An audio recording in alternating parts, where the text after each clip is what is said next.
Hi, Derek.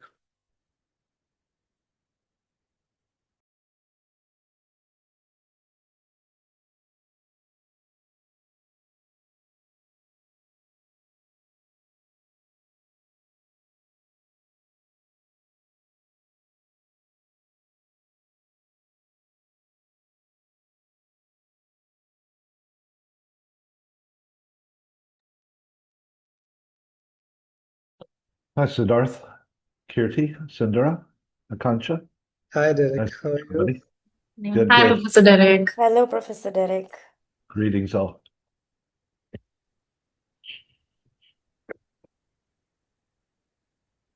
Hi, Tammy. Nice to see you. Any other students want to turn on their cameras? Please do. It's always nice to interact face to face.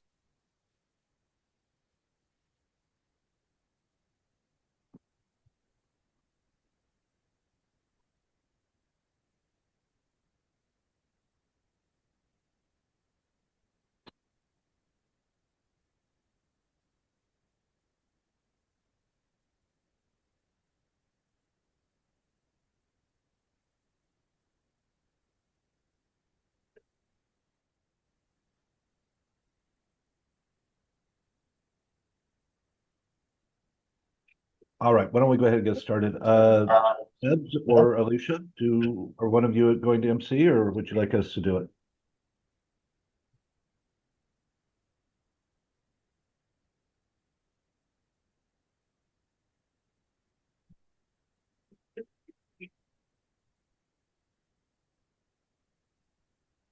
Hi, Tejas.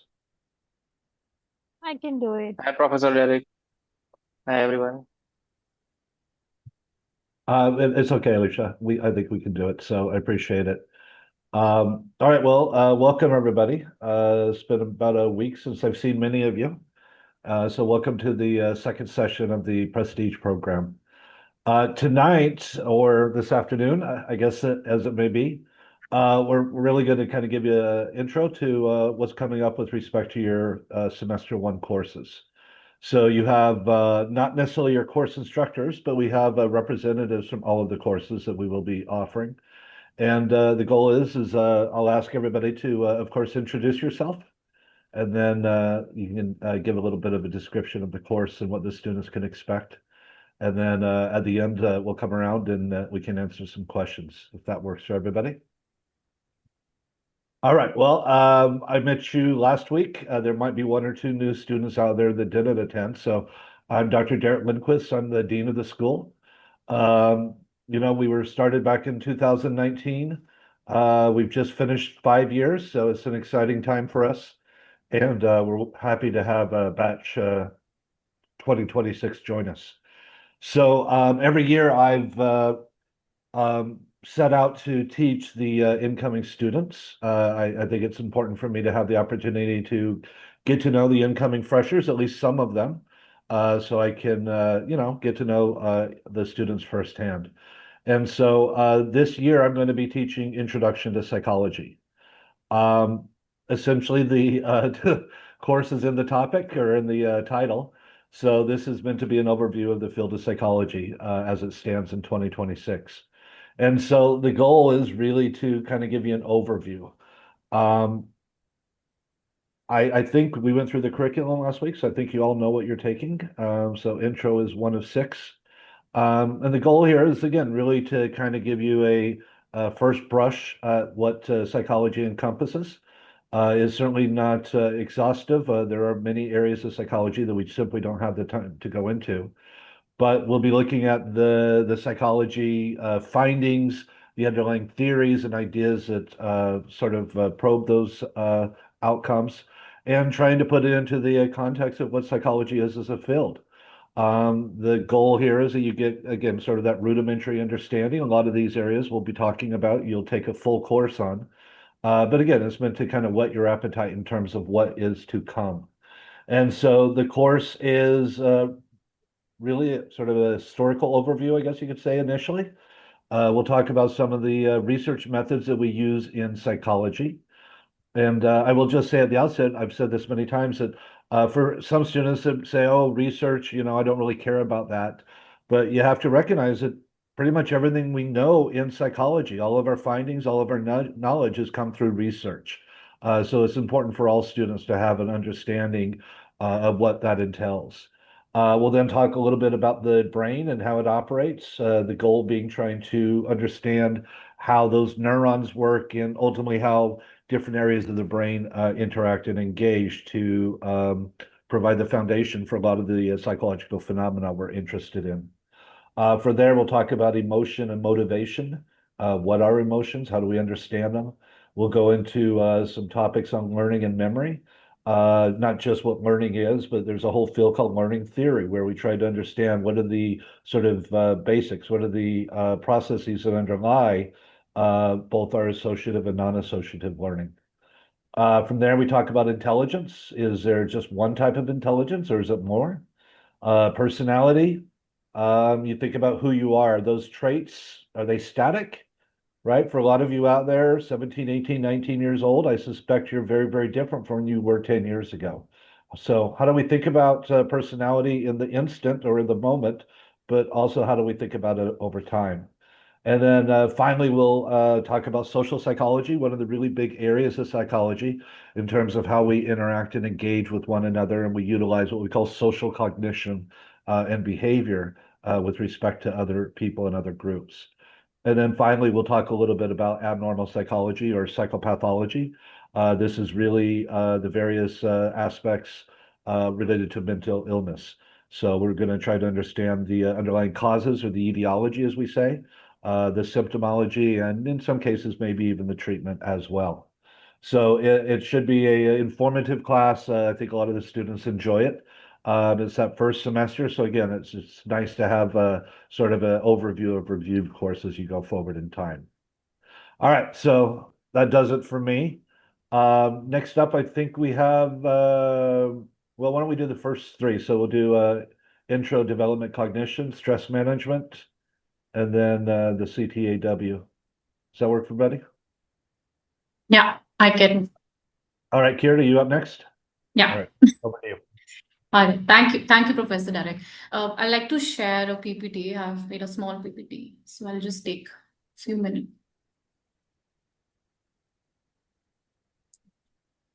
I hope everybody can see it.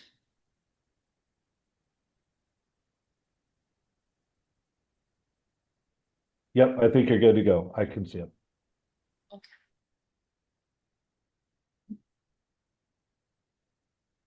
All right. Okay, I'll just quickly introduce myself before I give a quick overview of the course.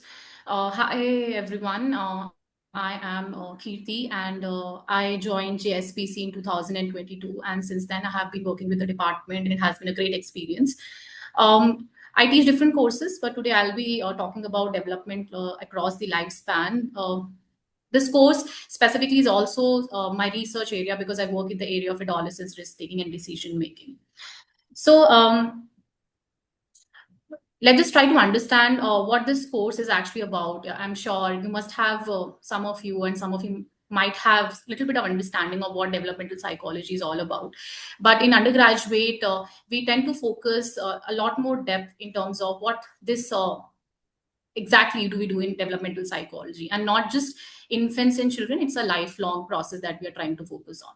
So it's a scientific study of how people grow, change, and adapt throughout their life from birth to old age. So during the course, we will tend to explore some of the questions, and I have listed few questions that we tend to explore during this course. One of them is, how do babies learn? Why do children think differently from adults? What makes adolescence a unique stage of life? And how do relationship changes across the lifespan? How do adulthood and aging influence our thoughts, emotions, and behavior? So these are some of the basic questions that we focus on, but there is a lot more than this as well. So let me quickly give you a course roadmap. So our curriculum, specifically for developmental psychology, consists of 4 parts. So we're divided into 4 parts. The part 1 basically focuses on the foundation. Specifically, we talk about what exactly is developmental psychology. How do we study different concepts within the developmental psychology? So what are the different research methods? We try to focus on the basic issues within developmental psychology, nature versus nurture, and many the other. And we also try to understand what is the lifespan perspective.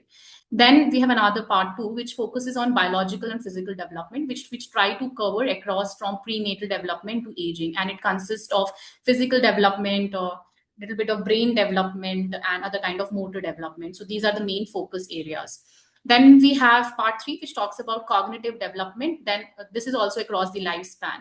So within cognitive development, we focus on major theories like Piaget's framework and what is the criticism, what is the upcoming findings regarding that. We also focus on theory of mind, information processing approach, which also starts from infancy to elderly, and then also talk about cognitive aging and cognitive reserve.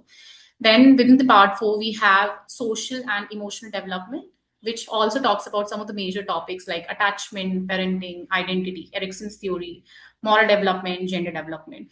So this is just a very brief overview of the four parts that we cover across the course, but it has a lot more theories, a lot more other kind of cases and discussions. So by the end of the course, you should be able to maybe understand what are different major developmental theories, describe the major stages of development, identify different developmental milestones, understand developmental need across different life stages, and also apply developmental psychology concepts to real world situations, specifically able to observe, identify, and apply them.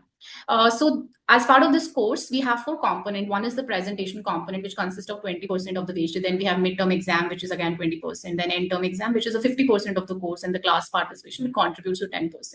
Once you start taking the course, then these are elaborately discussed by your course instructor and is also given within the course manual. So what we expect from the student during the, specifically when you are taking an undergraduate course, is that you come prepared by completing assignments, readings, you participate actively in class discussions, you submit assignments on time, you respect the deadlines, you ask questions whenever something is not clear, and attendance is specifically very important, because if you're not attending classes and the concepts are not pretty much clear and you're not able to build on from the previous classes. So I have put in a major textbook that we use for this course, which is Laura ebook, and we try to use the updated version of this textbook. It's a very interesting textbook. You can go and have a look in case somebody of you interested. But we also provide additional readings, lecture slides, and other kind of real life examples throughout the semester. And any kind of additional material that we use, we also provide that to the students. So what majorly, so most of the lectures, how they are planned specifically for developmental psychology, because it includes a lot of case studies, interactive discussions, a lot of videos and documentaries. We have a lot of good presentations and application-based cases. So where we try to help students connect theory with the everyday life. So there is a lot of different kind of pedagogies that we have planned for this course, and many different kinds of activities for the students, for them to engage more deeply with the course and able to connect more deeply with the course. So looking ahead, the idea is to make students understand the concept of developmental psychology, which I feel is one of the most fascinating courses among many others, because it actually tells you who you are and how you grow as a person, how you adapt, and how your brain, social, emotional, everything changes across from a very young age to an elderly age. So this is it from my side. If you have any questions, we can take it towards the end. Thank you.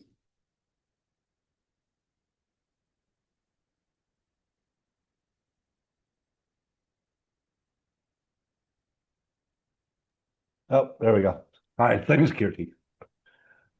Who's doing cognitive? I'm sorry, I don't have the list in front of me. I Tejas. can be like, yes. Yes, sir. All right, you're up. Yeah, so good evening all. I will also use PPT which I have made for today's presentations. Give me 1 second to share it with all of you.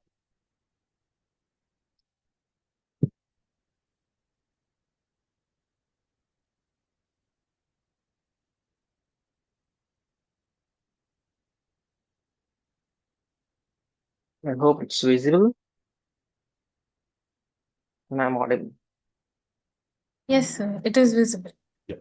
Yeah, thank you. So I'll give a very brief introduction of myself. I'm Dr. Tejas Vasawa. I've joined this JSPC family since 2023 and happily been working with the team and with the students.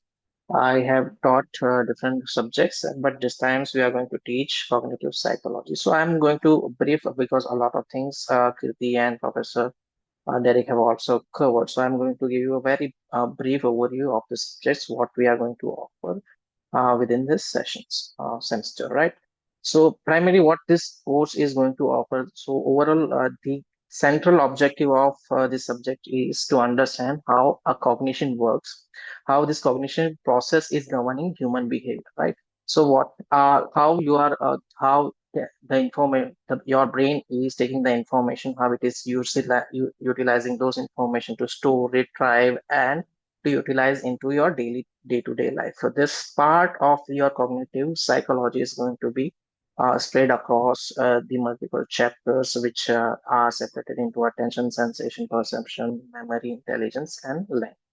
So here's what we are. So primary aim of this course is to impart the knowledge what cognitive psychology is, little bit more depth about it, how it works, and later on we are going to understand what is the real life applications of this particular course. That is the overall central objective of this course.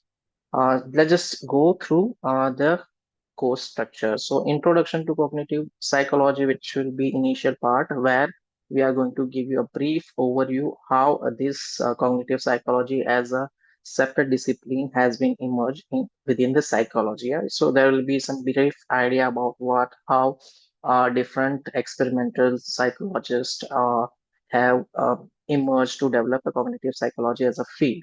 So there also will be explanations about how different experiments are conducted to explain what is the cognitive processes, right? So we are going to understand some different research also applicable in this aspects, right? So later on, we are going to move on to understand sensation and perception chapters. So we must have heard about what is sensation and perception, but this particular course is going to offer you a little bit more detail about it, how you are receiving information, how you are encoding the information, and how you are retrieving the information. Likewise, we are also going to understand about a chapter on attention, right? So how your brain is sparing the attentions toward the stimuli, how it is being processed cognitively, and later on we are also going to learn briefly about disorder of perception and attentions.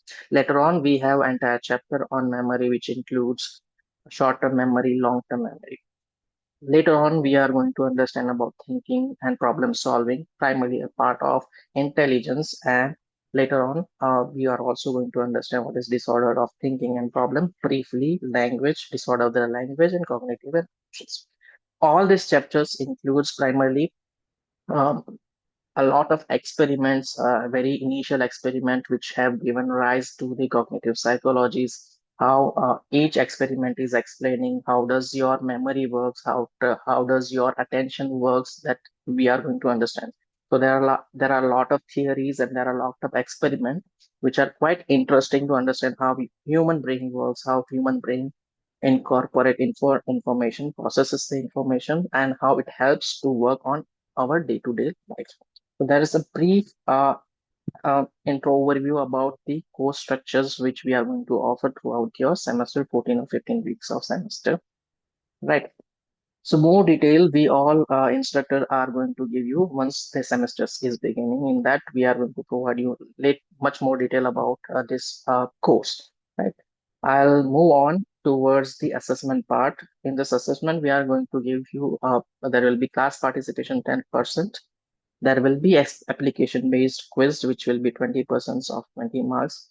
There is interesting panel discussions in which we are going to incorporate some of the classical experiment, which will be discussed among the students, where your course instructor will be your um, moderator, and there will be a panel of the students where they will be discussing about what are the different cognitive psychology experiments and how it explains different aspects like memory and other aspects of cognitive psychology.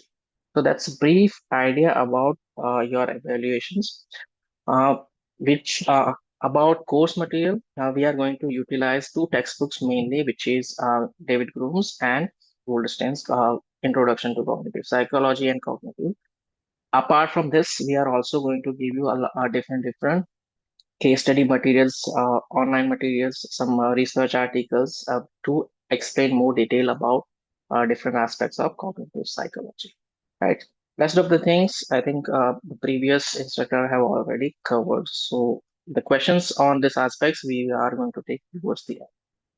So that is bit about from our side. I'll, yeah, so I'll wish all of you all the best for the coming semester. Yeah. Thank you. Thank you very much, Tejas. Stress management and Professor Sindra.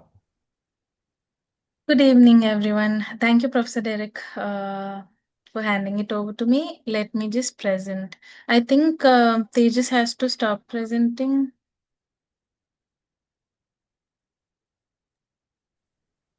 Yeah, Tejas, can you stop sharing your screen?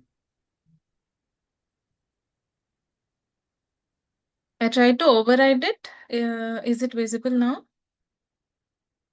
Yes, you're visible. Okay, thank you. Yes, it is. Again, good evening, everyone. I want to begin with a question, actually, not the question on the slide, but did you ever experience stress? Just give me a thumbs up.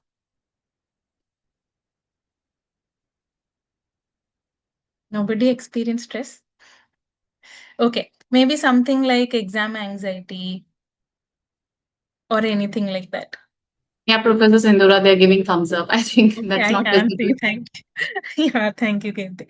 Yeah. So basically, what if you had a thought where you were like, if somebody was there to provide some kind of resources for me, I would have managed this situation in a better way. So this course came from the same very question. What if university taught you one skill you can use every day for the rest of your life to be able to manage stress well? Yes. So before getting into the details, let me introduce you to me. I'm Sindhura Yamini, a lecturer at JSPC. I've been working at JSPC for the past 3.5 years now. I am a licensed rehabilitation psychologist as well, and I'm also a certified dance movement therapy practitioner and trainer. My research interests are positive psychology, character strengths, expressive arts, and well-being. And at this moment, I am pursuing my PhD at Jindal, where I'm working on all of these constructs. And basically, I'm trying to work on student well being. My teaching philosophy is that the classroom that I teach, needs to be built around curiosity, reflection, discussion, and practical life skills. And that's how you will see the lectures reflect my teaching philosophy. So throughout this journey in the semester, what you'll be learning is you'll understand what stress is, where we will delve deep into the nature of stress. You'll learn some theories. You'll also learn the biology of stress, and we'll discuss little bit about thinking and context, which is again very important, where you will learn about cognitive factors, personality factors, what are those factors that lead to stress, and how can you work on them to tweak some of these factors to be able to manage with stress well. We'll also learn about lifestyle and self regulation factors. This is one thing that students find most interesting because they learn about health, they learn about lifestyle, how they can plan their routines, and how they can manage their stress well. You'll also learn about mind body integration, little bit about humor, play, laughter therapy.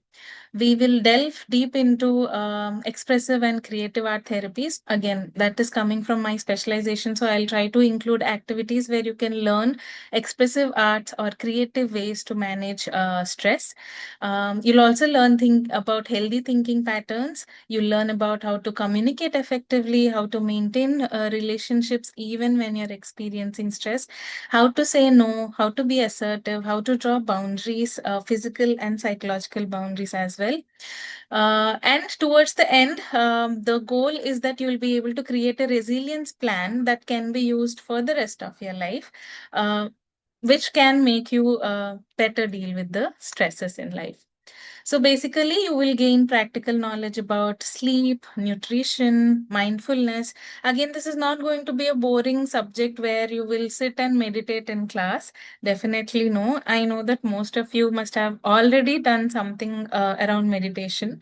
So we will focus more on things that are probably new and they can be used immediately, right? On the tips of your fingers. And you'll also learn how can you make your environment better to be able to make your productivity better. We'll learn a little bit about yoga, breathing exercises, movement, which is again dance, expressive arts, little bit about gratitude because students suggested that this is something that helps them deal with day-to-day stresses. So gratitude, communication, and towards the end, you'll have a resilience toolkit.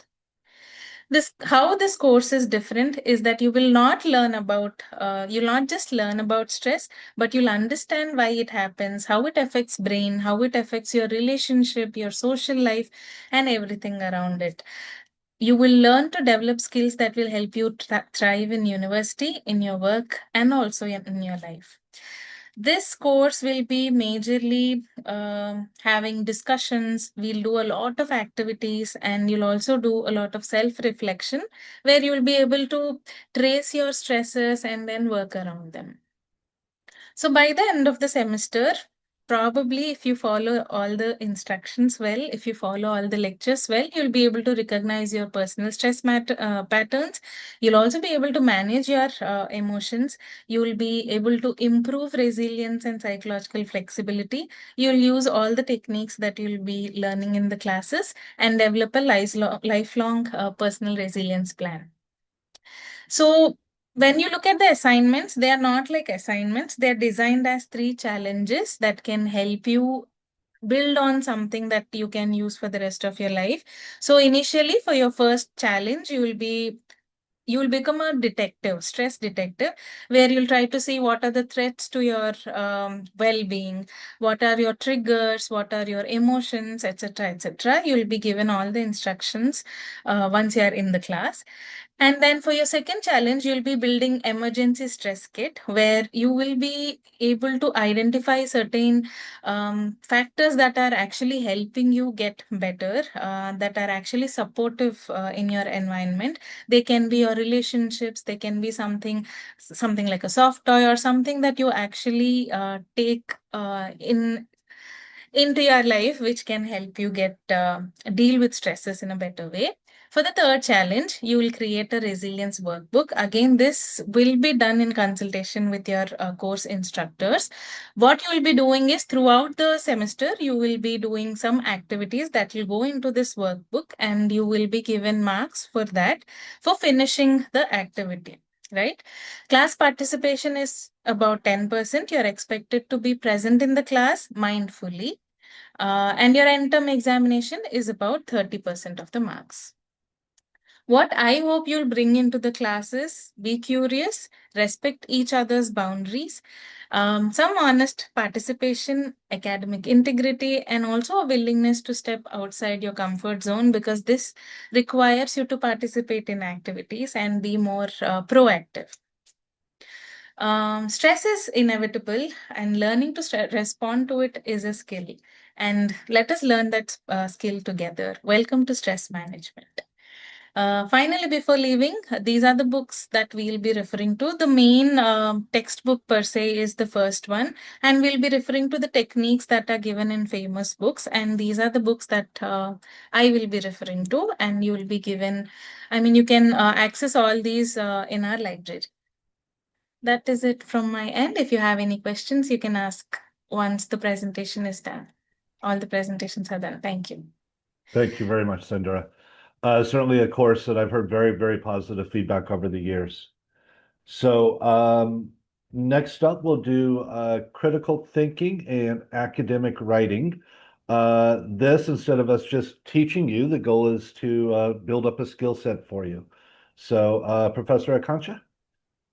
Thank you, Professor Derek. Sindhura, could you stop sharing your screen as well?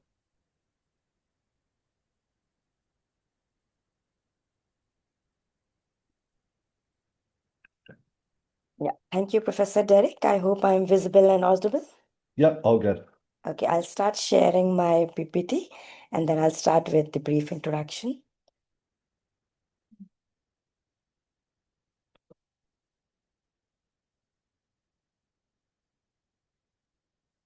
All right, quick confirmation. My PPT is visible.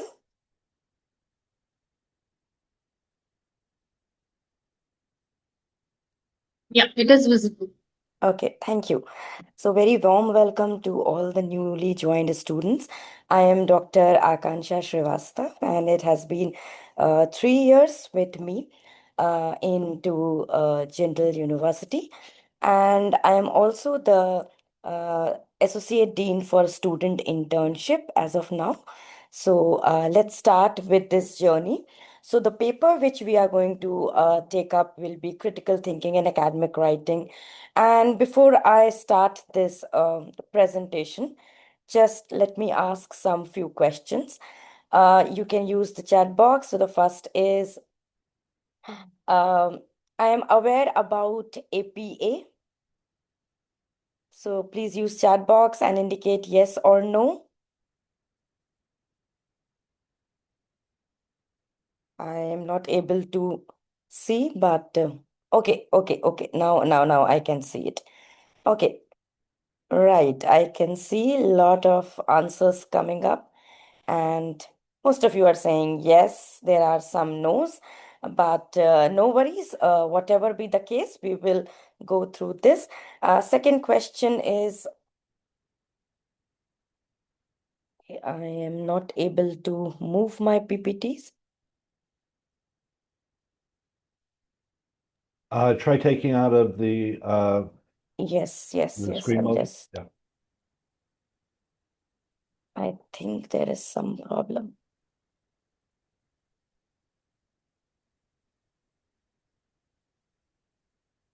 There you go. That reverted back.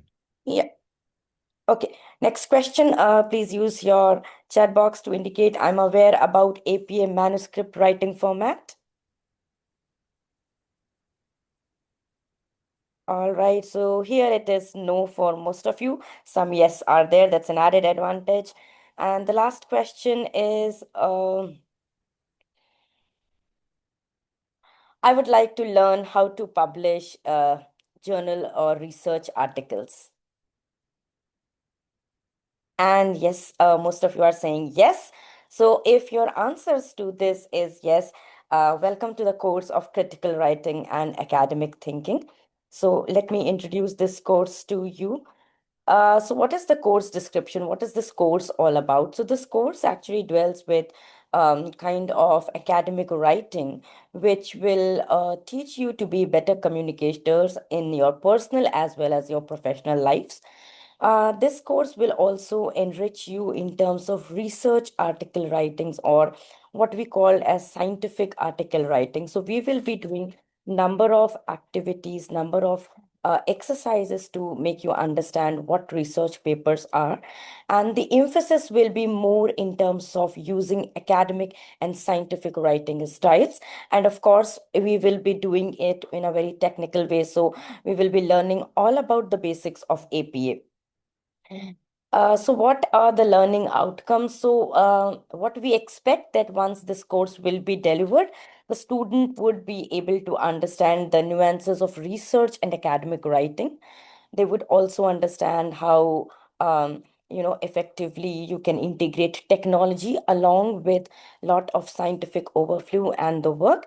And then we would also sensitize students to be better learners into your domains.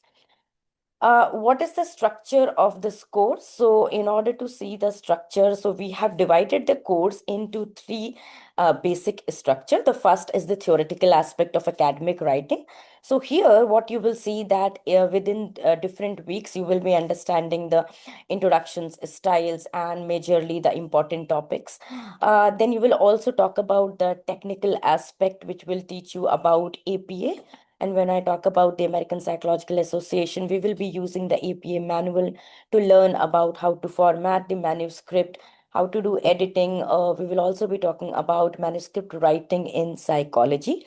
And the last would be the structural element, which will be resting in terms of simple grammatical errors, avoiding grammarly mistakes, as well as how do we construct sentence, which are scientific in nature. So what is going to be the modus operandi or the course pedagogy? We are going to go with an activity-based course session. It is going to be practice session. So you will be asked to bring your laptops into your classes. We are going to do a lot of hands-on activities. There will be small little, engaging activities, group activities, as well as it will be run in a workshop mode. So it's going to be a theoretical as well as a practical course structure. So some basic information about your course. It's a 15 weeks course with a credit hours of 60, and you will have to earn credit points of 4 credit points.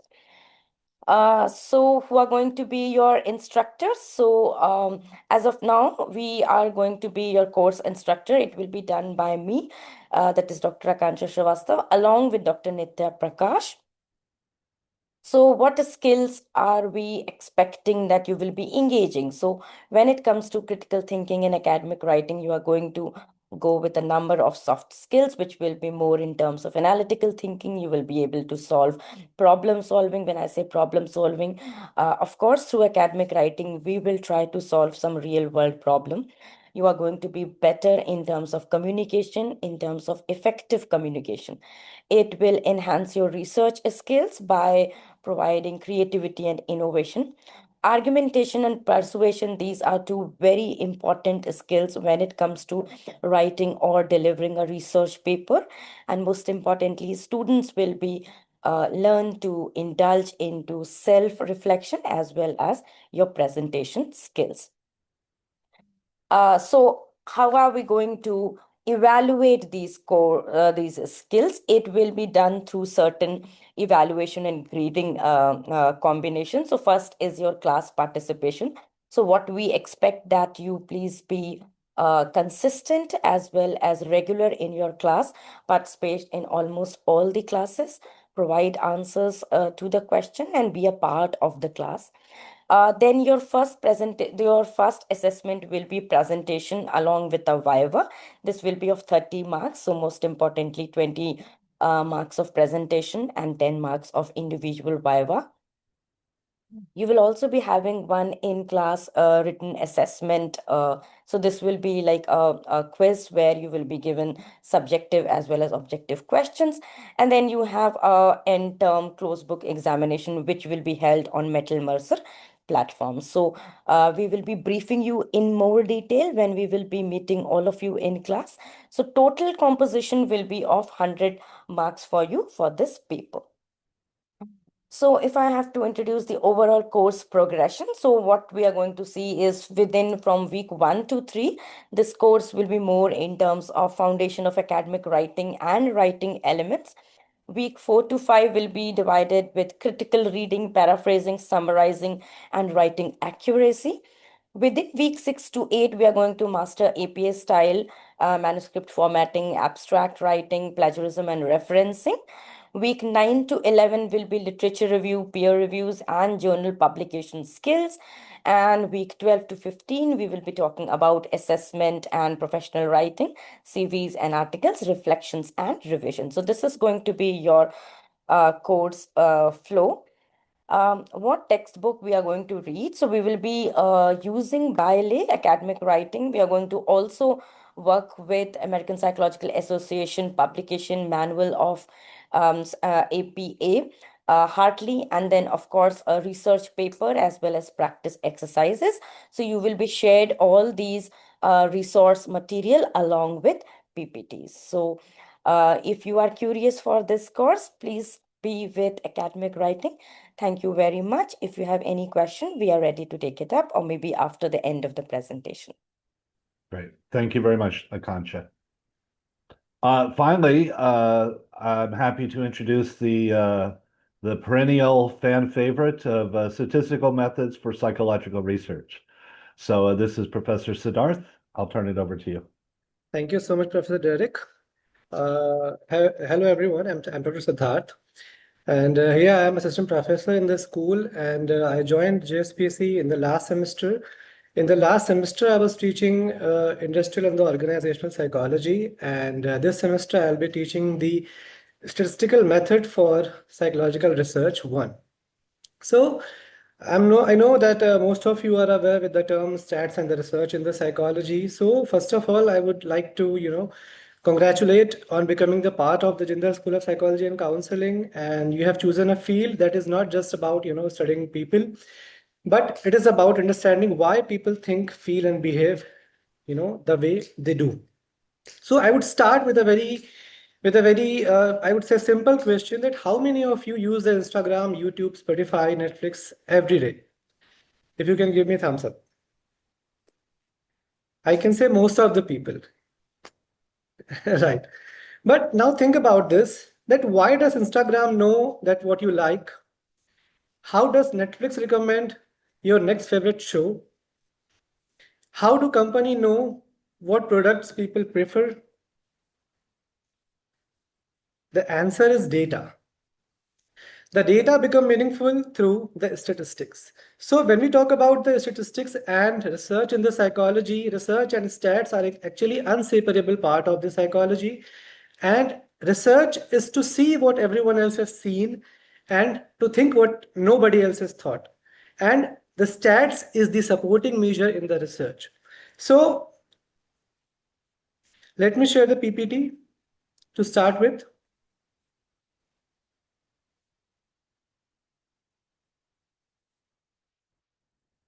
Is the PPT visible? No, Uh, sir. No, it's not. Okay, just a second. Let's try again.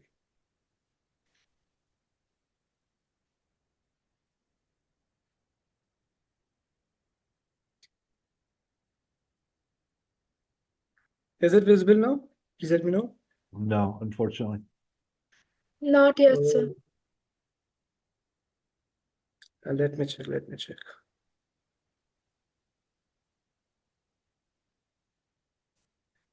Oh, I think there is some update issue with my PowerPoint. So this is why maybe I'm not able to upload the PPT here. Okay, no worries.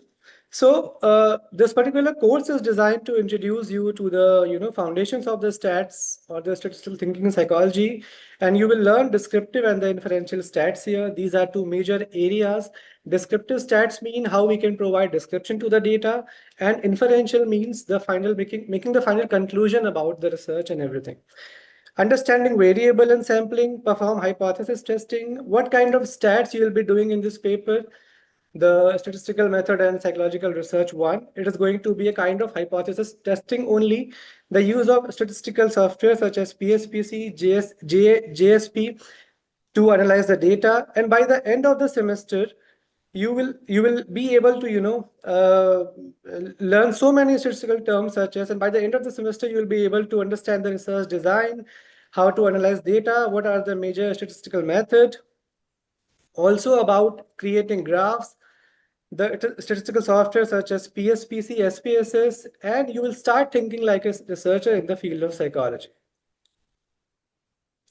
What is going to be the way of learning? I would say it is not going to be a one-way communication. This will be, a kind of mutual learning. So we'll be focusing more on the discussions, class activities, real life case studies, example, practical problems, software demonstration, quizzes, the group project. As the assessment of the course, 10% will be the class participation, 20% the quiz, 20% the group project, 50% the end term examination. So research and statistics, basically this paper is basically inseparable part of psychology, because in nature psychology is more scientific. So science actually challenge the facts. So this is how we use the research methods to solve the day-to-day life problem, to understand the nature of the issue, the research agendas, and also with the stats we'll be finding the supportive measure. So research in the psychology is to see what everyone else has seen, which is called the review of literature, and it is to think what nobody else has thought, which is called the finding gap in the research, finding gap in the agendas. So this was about the course from my side. If you have any question, any you can say the issue, you can ask me by the end of the presentation. Yeah, thank you. Excellent. Thank you very much, Siddharth. If I could, I'll ask my colleagues to turn their cameras back on. And again, for any of the students that are able and willing, we'd love to see your face and have a conversation. Well, so what I would say is let's wrap up with maybe a final thought or two. If you have any, great. If not, that's all right. And then we'll turn it over for Q&A. And I will start and say, you know, this is an exciting time. I hope you are excited. So the first semester, certainly, and I would say the first academic year, there's a learning curve involved here. And so really this first semester is learning how to be a college student. And as you will find as you go forward, one of the big skills related to that is time management. Again, you're going to have 6 courses throughout the week. And so that means often 2 or even 3 courses a day. And so being able to manage that is something that we want you to learn. I would also say that, again, presumably or hopefully you're excited to be here. You want to learn psychology, and there's no way to do that other than going to class. So, you know, be there, be present, be open to the ideas that are presented, and hopefully we can have a pretty lively conversation and interaction with you as well. That's certainly the goal. So again, I am really thrilled to have you all join us. And before we do the Q&A, if any of the rest of you, if you have any final thoughts you'd like to share with the students. I All think right. Professor Derek, you pretty much summed it up, so I think it's good to go. Well, let's reverse the table. And for any of the students out there, if you have any questions, and I will remind you that next week you're going to have another session on the extracurricular, so internships, the student mobility, community outreach, etc. So specific questions on that, I would request that you hold off and ask those next week. Then your final week, we'll be meeting the school student council, the 5 students that represent the student body, as well as members from our Psi Student Society and some of the student clubs. So for tonight, we're happy to discuss anything and everything about the academics of being a college student, your classes, and anything related to it.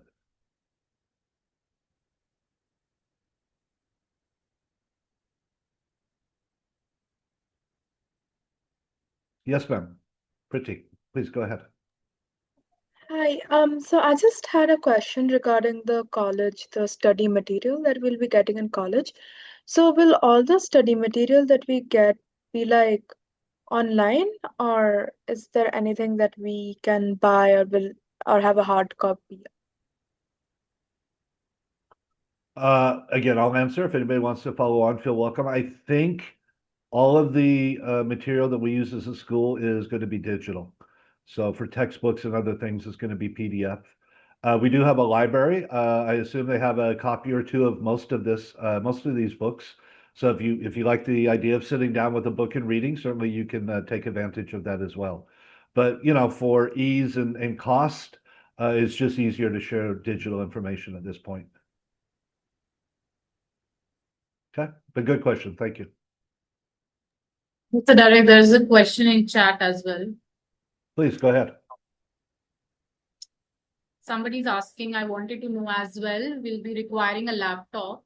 Is it better to buy a Windows or iOS laptop? So they are asking if they require a laptop for academic writing and statistics, and which one to buy. So we'll be starting the understanding about the data analysis. We'll be using the PSP software, SPS software. So I think at that time we'll be requiring laptop. Otherwise, there's no as such need of the laptop in the beginning. So. Yeah, and for academic writing, as some of you also stated, so we will be working mostly on a Word document because we will be teaching you how to format a manuscript. So I think Windows will work. Any laptops with Word document will work in that case. There's another follow-up question. I think both of you can take that. Is there any software they need to download prior to? If there is any need, for example, when we will be doing with Zotero or we will be doing with Mendeley, we will let you know. We can do that a day before the class also. So as of now, it's not that technical. It's very simple. It's just very easy. Same for the stats paper as well. Yeah.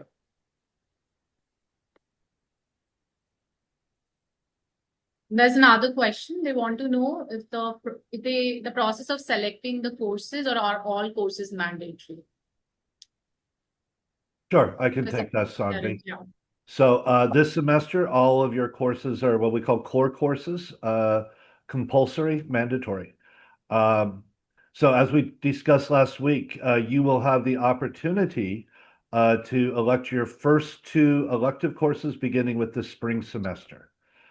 We don't do that for incoming freshers because the bidding is already done for fall. So you have to be a student and present in order to bid on the next semester. So the first opportunity for you will be semester 2. And across your 8 semesters, you'll do somewhere around 18 elective courses that you'll select. Hope that answered. I guess. And the rest of you, if you'd like to add on anything, feel free. We have like more questions in the chat. Okay, can you keep going? You're doing great. Yeah, I can do that. Are we allowed to take notes on laptop for every course? I think that's a yes. I think Yeah, I it mean, depends on the instructors. some instructors are a little more reticent for laptop use. The reason being pretty straightforward, that many of them are surfing YouTube or Instagram while they're sitting in class. So we do try to discourage that. But the note taking is great. I highly encourage it. So yes, I think the course instructors will probably discuss that the first day or 2. There's a question for Professor Siddharth. Is there any way we can get a hold of the research and stats PPT? No need to worry about that, students. I will definitely going to share in the beginning only the required material and the PPT related to the course and everything. So there's no need to worry about that. Thank you.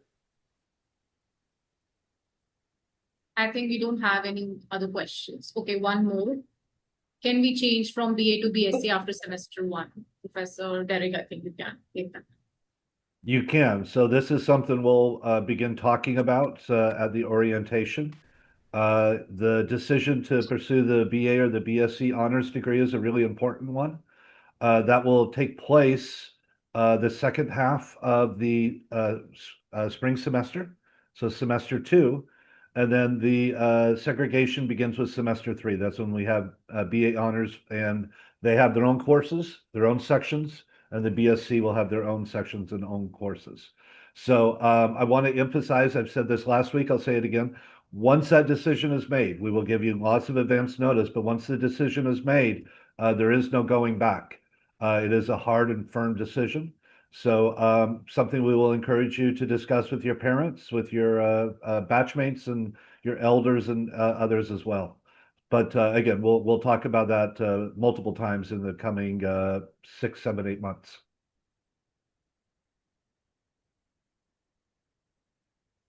I think Pritika has another question.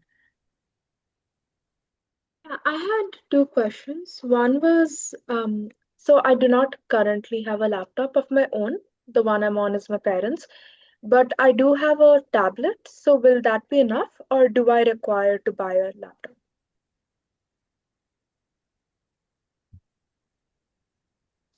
Siddharth, can you answer that? Yeah, I think that is going to be enough, student. Yeah, I I mean, have an Yeah. insight. I Okay. tried to use SPSS on tablet. Apple tablet did not work actually. So I think for Maybe using SPSS, you would require a laptop. But that's again, right. there are computers on campus, and we have a laboratory where you can access the system and also SPSS software, if Right. that helps. Yeah. Tablet, an iOS tablet. Yeah, there must be a system in place. We've never had a requirement that a student arrive with a laptop. So yes, as she just said, there's a computer lab on campus that you can take advantage of as well. Yeah, and I had one more question regarding the academics. So when we choose BSc or BA honors for psychology, is there a minimum academic requirement for like a minimum grade or a minimum credit score, something like that in place? No, there is not, with a caveat. And so basically we'll accept everybody that applies, but I can only accept a maximum of 80 students. 80 students is 2 sections. That's where we cap it. So we've never had to utilize that to this point in time. But yes, there is a maximum number of students that we will allow to transfer into the BSc program. But I mean, as long as you're doing, halfway well academically, I don't think that would be a concern for most students.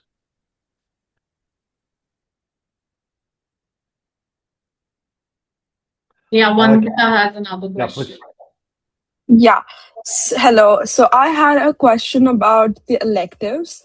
I was looking at the elective courses, and a total credits that we need to earn for the courses was around 8 for school specified electives. And I was wondering if we have to take 4 credited courses, and there's a mix of 4 and 3 credited courses for JSPC, right?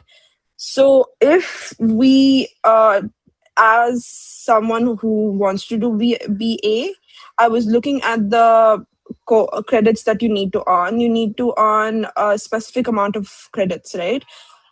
For school specified electives. But I was looking at it, and it would only work if I had 4 credit courses throughout. 3 wouldn't work. So, is there any way that we could uh, change what courses we take, or no? Sure. It's a really good question.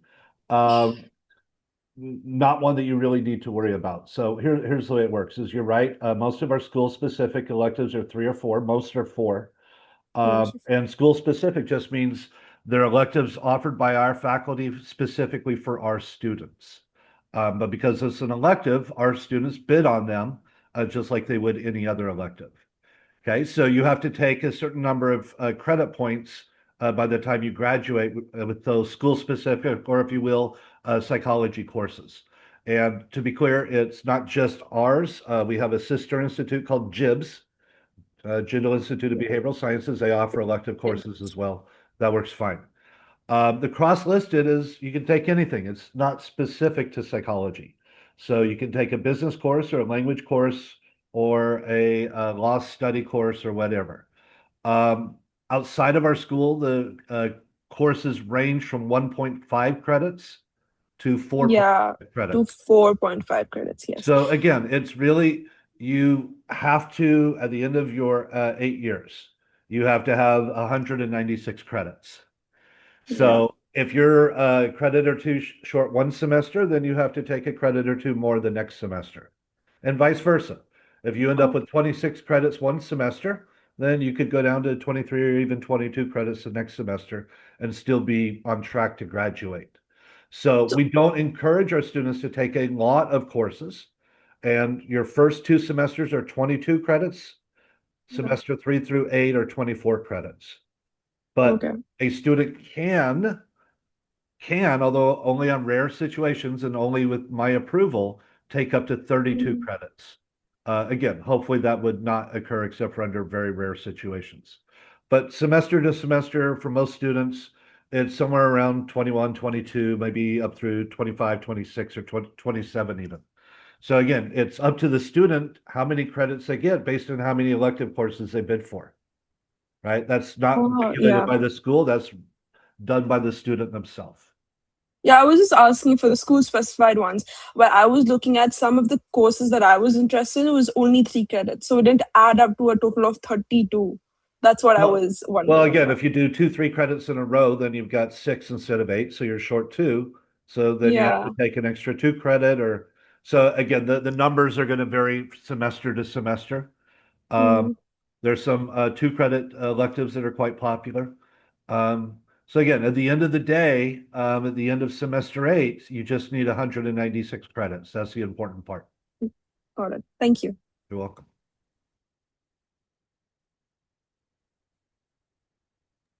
Ridhima, please go ahead. Yeah, hey, I just wanted to ask that when we'll be given the choice to choose between BA and BSc in psychology.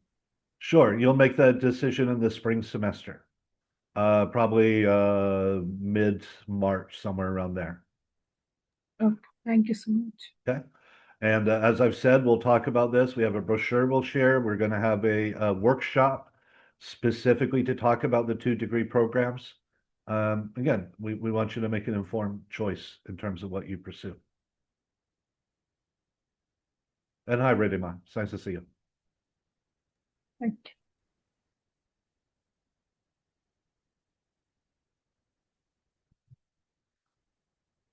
All righty, folks. Any other questions? Anything we can help you out with?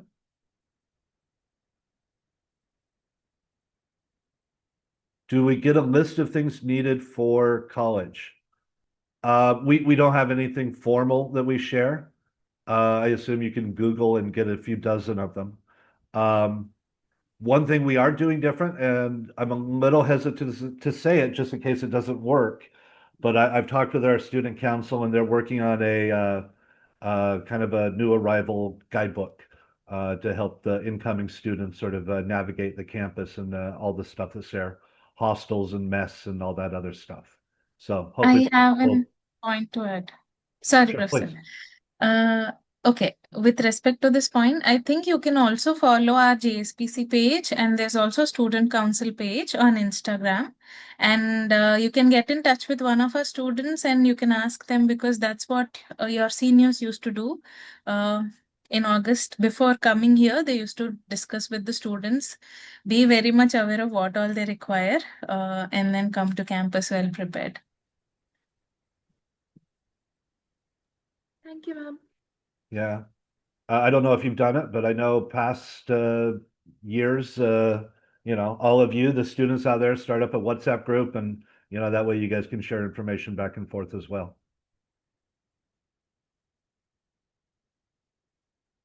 There is one more question in the chat. Is there a printing and photocopying shop? Vanya, there is. And I don't know if any of my colleagues have used it, but at the end of the semester, I think it was like T3 up on the second floor, but they have a new vending machine that does photocopies. You just stick a flash drive in, and I think it prints out whatever you want. So, yeah, that shouldn't be a problem for you, Vanya. There's a question about transport facility and SEM exams in the chat.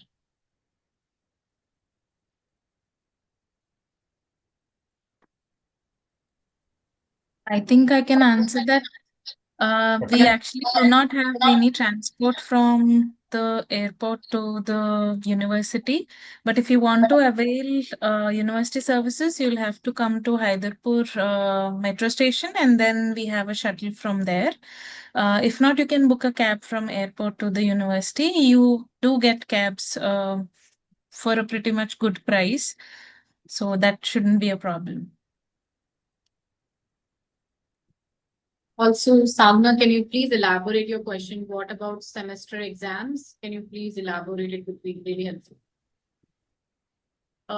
There's another question. Is there a formal WhatsApp group for freshers where maybe student council can? Yeah. The school, we have nothing to do with that. We cannot play a role in that. Again, if you want to reach out to the student council, they can assist you with that, I'm sure. Another one regarding the bidding for electives. How does it work? Well, we will explain that in detail when you get closer.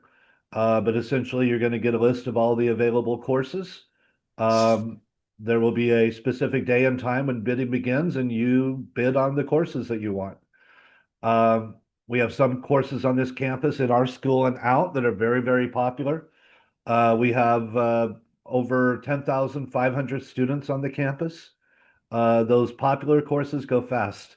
And I mean very, very fast. Within 5 seconds, they can be full.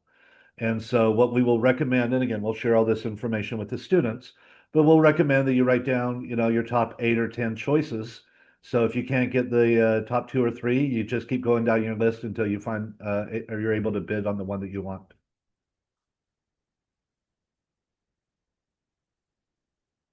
Professor Derek, there's a lot more questions in the chat. Do you want me to read them? Sure. Why don't you read them for everybody? He wants to ask, they have heard that the end semester exams have moved online. Is it true for all courses in semester 1? Yes, that is true. That is university-wide. We have now moved into the computer-based final exams. It's done by a company called Mercer and Metal. This past semester went pretty well. Certainly there were some issues here and there, but that is the future. I think that is a way that will continue across your next 4 years. And so, again, I'm not going to debate it. Some students like it, some do not. But that's what the university has chosen. And so all of your exams for this course, every course that you take always has to have a final exam component. So yes, that will be done from either on the campus. You're welcome to stay and use your laptop on the campus, or they have students have the opportunity to go home and complete their final exams from there. Yeah, Khushi, please go ahead. You can see. Yeah, regarding the exam, how is that exactly gonna work? So, like, is it long form responses that we have to type out, or is it all sort of closed questions like MCQs? How does that work? Sure. I mean, I've been talking a lot, so I'll let one of my colleagues answer that. Okay, maybe I can take that one. So Khushi, we have different courses, which is a core course and a skill-based course. So exams take on a platform known as Mercer and Metal. For example, a course like statistics, there are certain questions that you have to write it down and then upload the answer sheet into the Metal and Mercer platform. In other courses, you are provided the opportunity to write down your answer. Depends on what kind of paper has been set up. If it's a long, if the course required you to write long answers or short answers, that actually depends upon the paper that has been set by the instructor. So there are different combinations. Some are short answers, some are long answers. So it actually depends on what kind of question paper has been set by different courses and the instructor. Did I answer your question? Well, Yeah, just to clarify So, real quick, yeah. so she was saying write a shorthand. You will type your answers for all of the questions except for a very small subset, such as in statistics, where you actually have to write down the answer and then upload it. All But right. everything else, it will be typing. Okay, got it. Thank you. You're welcome.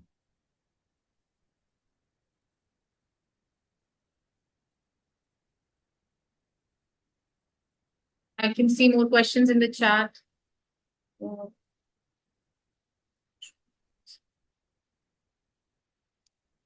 So I can take the next two. They're on the electives again. So electives by other schools, and when do we choose our electives?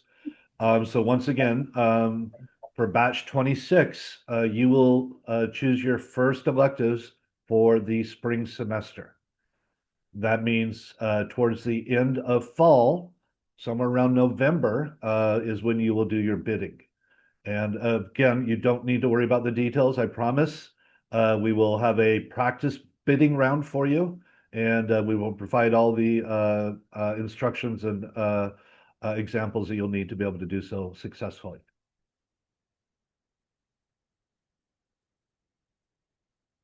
The calendar. Yes, we will have an academic calendar that will be shared for you hopefully soon. They're a little bit behind on it this year, but certainly we'll have it before you arrive on campus.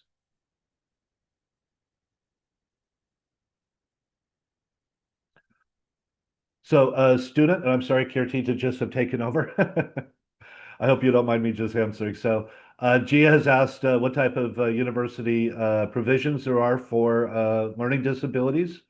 So we do have something called a Disability Support Commission, and they are there to assist any student that needs help. That could be anything from dyslexia to some mental health concerns or other issues. So for any learning disability issues, you can speak with them, and then they will relay instructions to your course instructors with respect to additional time or other factors that need to be taken into consideration with respect to your assessments and your final exam.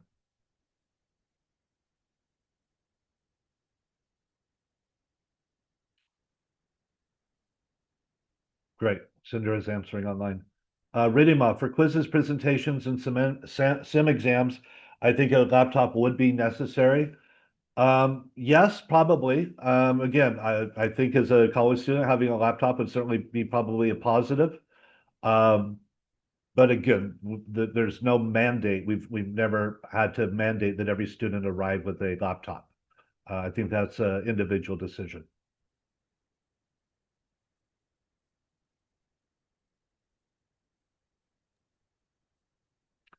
Sanavi, would an iPad work for exams? I don't think so. Yeah, I don't know that. I don't think so either because, well, I don't know. I mean, it has to have the camera. It has to have the software. I'm not sure on that. I think it has to be a laptop or a PC, standalone, but I'm not 100% It is sure. difficult because I'm using iPad and I use Mercer Metal, and it is not that convenient to use iPad or any Android tablet for exams. But for presentations, for quizzes, you can pretty much use with it. You use your tablets, which I did. So that's why I'm able to tell you. But again, it's about your comfort. If you are comfortable with laptop, you can get a laptop. If you're comfortable with a tablet, you can. But for NSEM, I feel that you will require a laptop. Yeah, I agree. And as for PC versus Mac, I mean, that's up to y'all. I'm a PC guy, but each to their own. Yeah, Pritika, please go ahead. Sorry, so I haven't yet bought anything for college, so my parents were deciding whether we should buy a tablet or a laptop. So preferably I should buy a laptop. That would be my recommendation, yes. Okay, I'll just relay that to them. Thank you so much. You're welcome.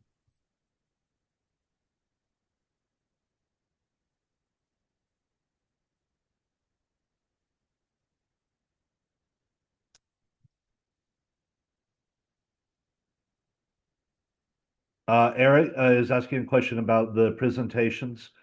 There's no standardized format here. So each instructor or group of instructors, if you're teaching multiple sections, they will design the assessment for their course based on what they think is best. And so the percentage allocated, the specific type of assessment, again, that's really up to the individual instructors. And I think you heard a number of different examples today, stress management, the statistics and others, where again, there can be a fair amount of variability, which is a good thing, right? You don't want every class doing exactly the same thing. They want to know how many classes they have per day. Sure. So for this first semester, you will have anywhere from 0, that doesn't happen often, but in most cases, it's 1 to 3. Our classes are 2 hours in duration. So they begin at 9 in the morning, 9 to 11, and then we have a 10-minute break, 11:10 to 1:10, break, 1:20 to 3:20, 3:30 to 5:30, 5:40 to 7:40, 7:50 to 9:50 p.m. So the last class of night is it will end at 9:50 p.m. And we recognize that not everybody loves that, but we are a residential campus. The students are here, and we have well over, I think it's 1,400 courses that are offered across the campus. And so the only way to facilitate that number of courses with the number of classrooms is to have courses all through the day.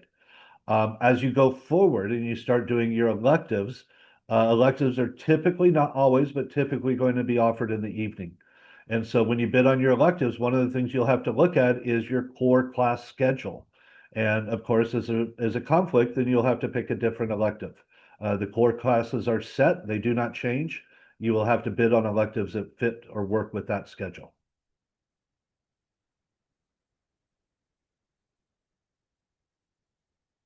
Anybody know how late the library is open? During exams, it is open 24/7, but I thought other so. days, other days I'm not very sure. But it Alright. will be open till 10 p.m. at least, is what I. Yeah, for sure. And there's lots of space on the campus dedicated specifically to students. Some of those are for socializing. There's one area specific for studying. So, you know, nobody's supposed to be talking, et cetera, et cetera.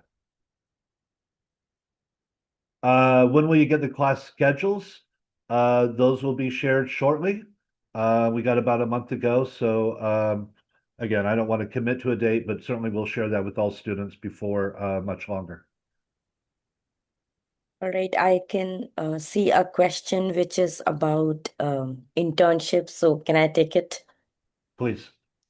Yeah, so I think Shivani has asked, I have been receiving emails about internship enrollments. Are these official JGU communications or they are from external organization that we should ignore? Okay, Shivani, so as of now, I don't think within JSPC, internship is being taken care by the Office of Career Services. So you will be getting any kind of correspondence either through the JGU email ID. Other than that, please, as of now, hold on to any thought of internships, because we will be briefing you regarding the process. How do we take up internship? What are the processes, and how can you procure internship?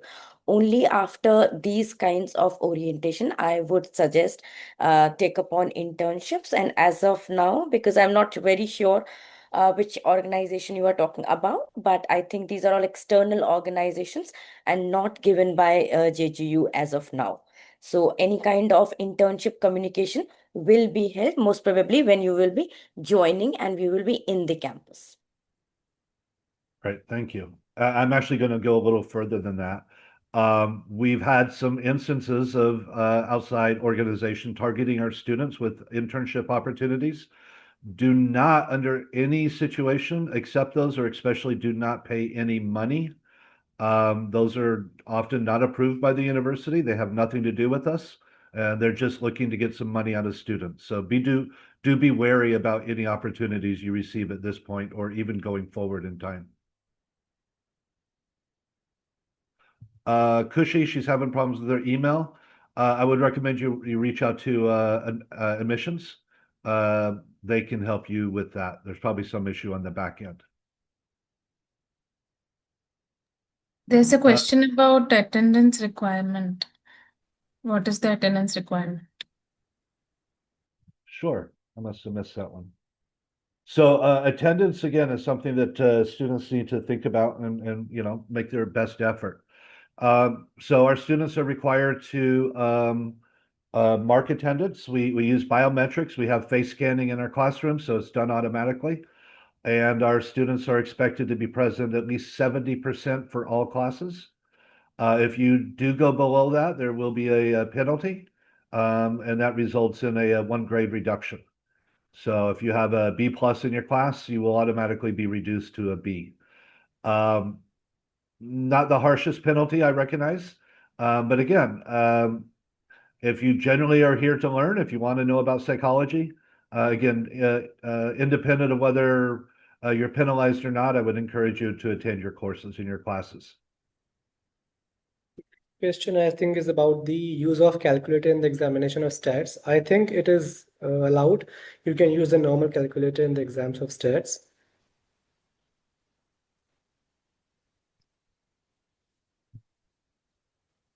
All right, Kirti, the next one I see is... For clubs, do we get any credits? I don't think you'll get any credits for participating in clubs. Do we have to no. pay for JGU Coursera courses? Well, Sorry. if I could I just respond to that? So no, you don't get credits for being part of a club, but that's not really the point. There's lots of opportunities on the campus for voluntary work. or volunteer work. So a lot of our committees have students working with them in terms of community outreach or media and publicity. We have the clubs, we have the student societies on campus. We have students involved with our student research conference in the fall. So again, these are great opportunities to grow and develop your knowledge set and your skill set. You can put them on your CV. And as a new student, if you don't have a CV or a resume, that's something you want to start building on. And part of this is for the sort of personal growth and development of doing it, but it's also because you want to write it down on your CV. It will look good for you when you go forward in the future with regard to employment or higher education as well. And as far as the clubs go, most of our students do it because they want to form a club. And so, again, you'll hear more about that in the orientation.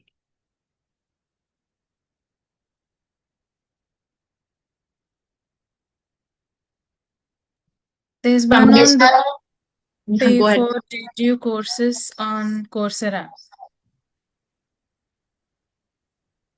I didn't follow what? Do we have to pay for the JGU courses on Coursera? I guess, yeah. I mean, no, you're not allowed to just go in and start signing up for any JGU course on Coursera. That would not be allowed. We do have one course that all students will be required to be complete. That is done through Coursera. That's the environmental science course. And there may be opportunities for students to take some online courses as well that would actually contribute towards your graduation for or your credit points for graduation. But at this point, we don't have anything definitive on that. So outside the environmental science course, that's the only one that you can sign up for directly right now.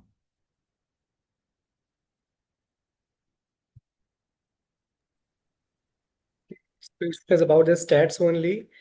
I did not have the math in 11th and 12th grade, so would it be difficult for me to understand this stat? I think it is not going to be that difficult. If you'll be regular and the mindful in the class, it will be easily, tackle and handle. These are the basic concept which is going to, create your foundation in the field of research and stats. So it is not going to be that difficult. Yeah. Great. Kirti, is okay. There's a question on what are credit points I can talk about.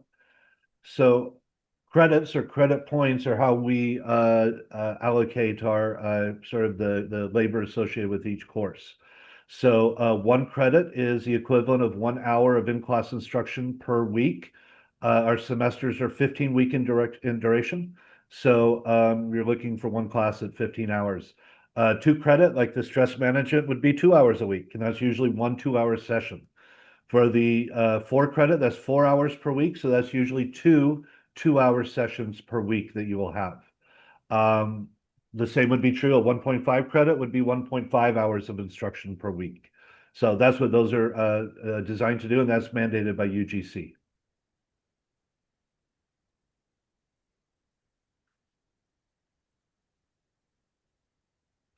As students asked, are there campus job opportunities? There are not. The idea being you're a full-time college student, and that's where you put your time and effort. You're going to be busy, folks. It would be difficult to hold a job on top.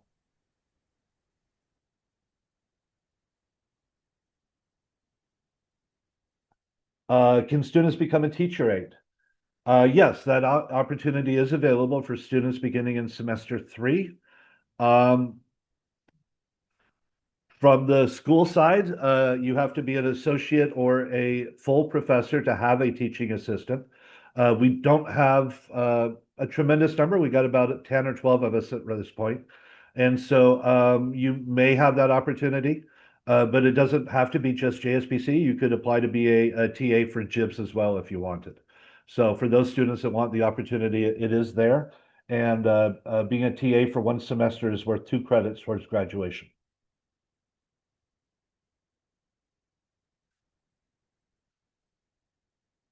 Sagana is asking, do we get breaks between classes? Yes, ma'am. 10 minutes. For our core courses, we try really hard to ensure that you don't have back-to-back classes. 4 hours is a lot. You may based on electives, depending on what you've been on. So if you have a core course and then you say, I really want to do this elective, but it's right after, again, that's fine, but that's being done at your discretion. So all through the day, courses are 2 hours in duration with a 10-minute break in between. Sagana is also asking about student council. So this is not a voluntary position, but this would be running. So we have both the student council and our PSI, which is our Psychological Society Initiative. We have students that run for the leadership positions there as well. And so for your batch, your first opportunity to run would be at the end of this academic year. We will have elections in March, usually towards the end of March, and then the new student council will take over in April, and we'll have a big celebration with some student awards and other things at that point in time.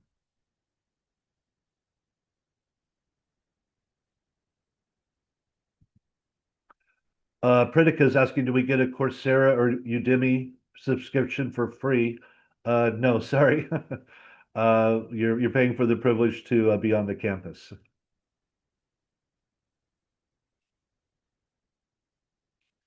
Sanvi is asking, what are the minimum amount of courses that we have to take? Again, the minimum right now is 22. You're taking semester 1 and 2. Henceforth, approximately 24. But as we discussed earlier, that can vary based on the number of electives you take. Kavya, no, you can't participate in the student council. You have to be elected to the student council. Now, they do, again, have a bunch of volunteer roles. They usually have 40, 50 students working for them each academic year. So even there, it's a little difficult. They're putting that together now. There are a few students that I know have done it in the past, but typically that would occur beginning in semester 3 or year 2.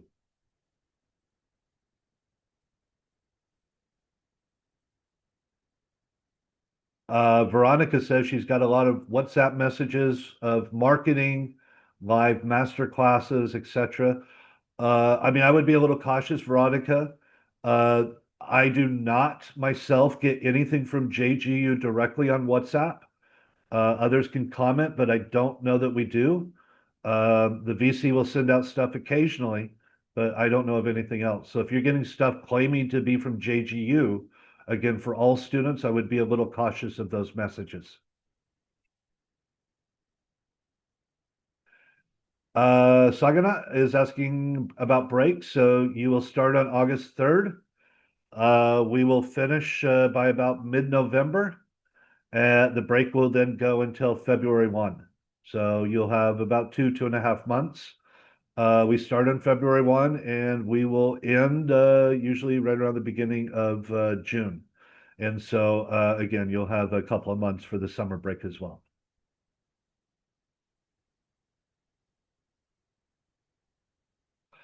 All right, folks, that's an hour and a half. It's been fun, but unless there's any last minute questions, I think we'll finish it up there.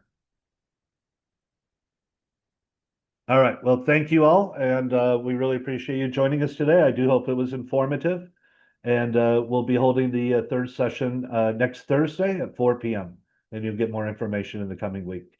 So let me thank my colleagues for joining. Our school managers, Alicia and Muhammad, are also here, so thank you both. I appreciate you guys joining tonight.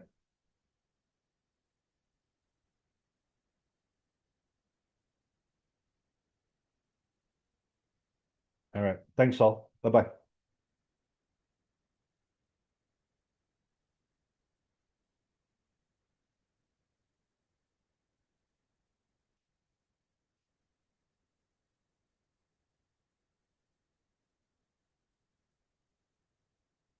Yeah, I thought I saw your name in there.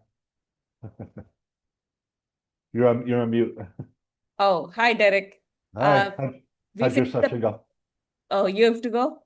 No, I said, how did your session go? Oh, it went off very well. Good. Yeah, so we just finished. But there were little less students. Sure, of course. PG, I So think, has lesser, but I saw a good number here. yeah, I jumped in and out. I saw about 20 people. So that's good. Yeah. So it was good. Good questions Good. were asked also. So overall, very promising. Excellent. We had a pretty good turnout for this as well. So Yeah. So next one is on 9th yes, ma'am. Sounds and right. then 16th. Yeah. So I'm gonna leave that to the rest of y'all. Okay. All right. Nice Bye. to see you. We'll see you. Good night. Good night.